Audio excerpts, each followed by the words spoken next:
What's up, guys? My name is Marco, and I'm going to do a quick review of the Finer Form multifunctional weight bench. First, I'll run through my personal experience with it and ultimately if I would buy it again. After that, I'm going to go over some things I saw other people talking about in the Amazon reviews. If you're interested in this bench or any of the equipment you see me using in this video, feel free to check out the links I've got posted in the video description. Let's get to it. This bench is the cornerstone of my home gym, and I've been using it 5 days a week for the last 4 or 5 years. At the time of purchase, I had a very sad, skimpy home gym that basically just consisted of a few dumbbells. With limited equipment, it was really difficult to target certain muscle groups. This bench seemed to be one of the cheapest ways to add more variety to my workout routine. If you have some weights or extra equipment laying around, you can use this bench to target almost any muscle group.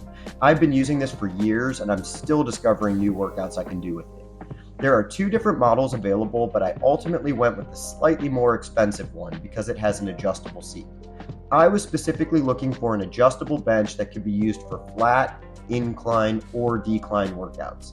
This capability is really helpful for introducing upright workouts like upper chest, shoulders, triceps, as well as some decline workouts like decline chest press and decline crunches.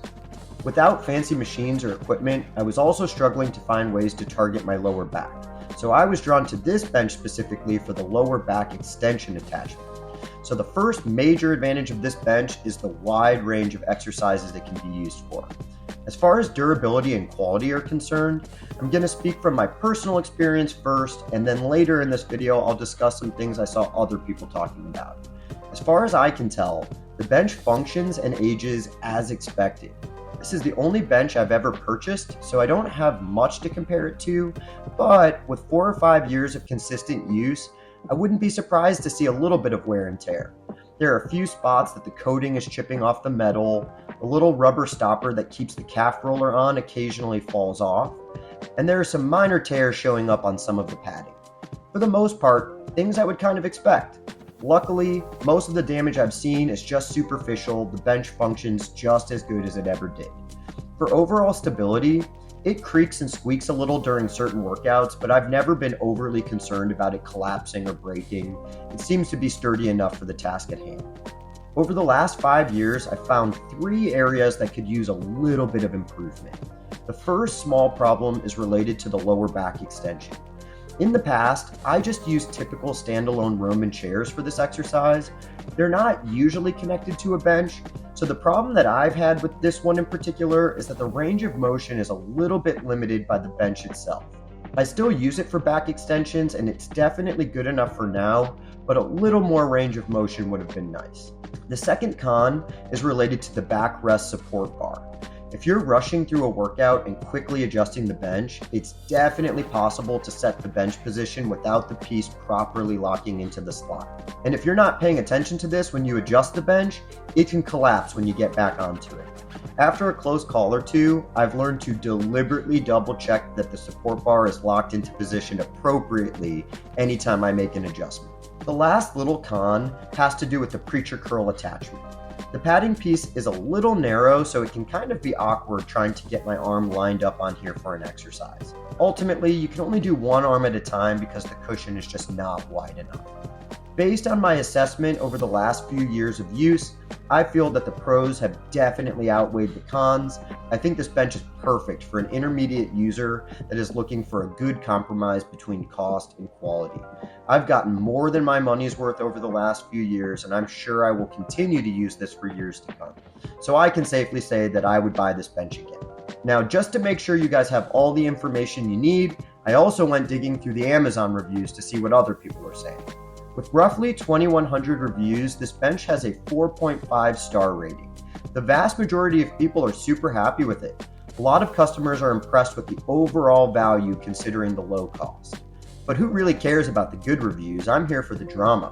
So let's check out the 1-star ratings that make up 4% of the review sample. Let me start by saying I have not had any of the quality and durability issues we're about to discuss. For size and fit reference, I can only speak from my experience as a 5'6" little Italian boy that still needs a stool to get into my tall cabinets. I weigh 165 pounds and the heaviest weights that I own are a set of 60-pound dumbbells, so I can only personally verify durability, stability, and weight threshold with a total weight of 285 pounds. If you're bigger than me and planning on using some heavier weights, it's probably good to at least consider these next few complaints. Some customers have complained about the stability and overall quality. They pointed out that the Amazon description and marketing materials list that the bench can handle a capacity of 1,000 pounds, but the manual itself suggests it's only 400 pounds.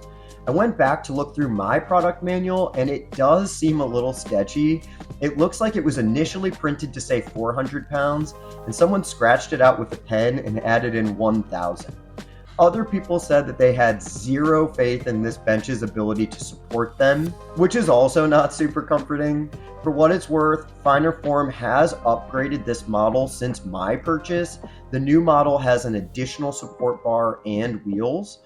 Again, I never had any support issues with the old model, but hopefully that upgrade alleviates that issue for others out there. The second common complaint that I saw is that other people noted that the equipment was damaged or faulty right out of the box. Finer Form did offer a refund or a replacement if the initial equipment was sent back, so if you notice that anything is damaged or missing, you're probably better off returning it before you put it together, just to save yourself the trouble of having to take everything apart. The next category of complaint was related to the size of the bench. Some customers with narrow shoulders complain that the bench itself is too wide for them. So when they try to do certain workouts like bench pressing or something like that, the shoulders and upper arms are hitting the bench itself and it limits their range of motion. And on the opposite end of the spectrum, just like I complained earlier in the video, other people are not happy with the preacher curl cushion. Customers agree with me that the cushion itself is too narrow for two-handed exercises. So there you have it, guys, the good, the bad, and the ugly. I think that that's everything you guys need to know about the Finer Form multifunctional workout bench. Like I said before, I think it's a great option for intermediate lifters that are on a budget. Thank you guys so much for watching. If you have any questions, feel free to post them in a comment below. I'll see you in the next video.